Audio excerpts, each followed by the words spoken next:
you spoke of, and whenever you or any minister like you, or including the Prime Minister, you've been at our summits, the Prime Minister has been at each of our Republic summits, and when he speaks, I still remember this year, just before the elections, he was there and he spoke of numbers. He gave us numbers of how much of money was going into infrastructure projects. Back then, when he attended the event in April, he spoke of how 1 lakh crore projects had just been sanctioned in the span of about 10 days. Now, if you go through the numbers, I'm not going to once contest the fact that money is being pushed into infra building, which is also amounting to nation building, because you're building cities, you're building towns, essentially. Now, what I also find fascinating, and maybe a welcome change, if I can call it that, is Mr. Scindia. It's perhaps the first time in the three governments, in Modi 1.0, Modi 2.0, Modi 3.0, we didn't see senior ministers being fielded on 100 days. I'm not sure. I could be wrong. But it also tells you effectively, in an age where social media political campaigns can drown anything, it's important to communicate. It's important to also tell people, remind people of what you have done. Is my reading correct?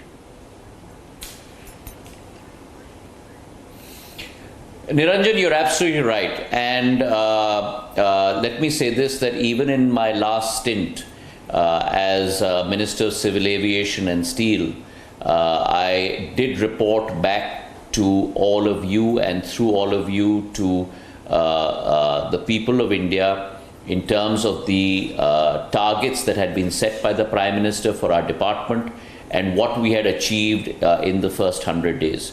So I think the accountability standards that the Prime Minister has set for each of his departments and for his government as a whole, in the whole of government approach, I think on its own stands out as an outlier in terms of any other government that has been in power in India over the last 75 years. He has always held each of us accountable for our targets.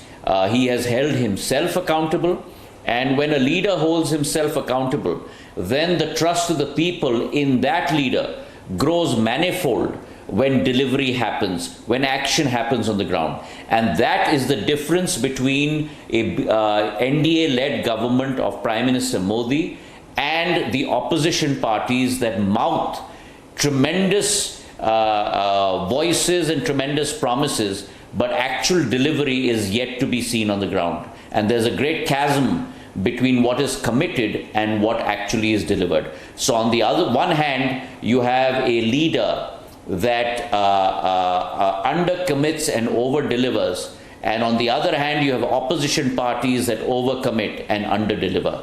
And very clearly, the verdict of the people of India is in the favor of Prime Minister Narendra Modi.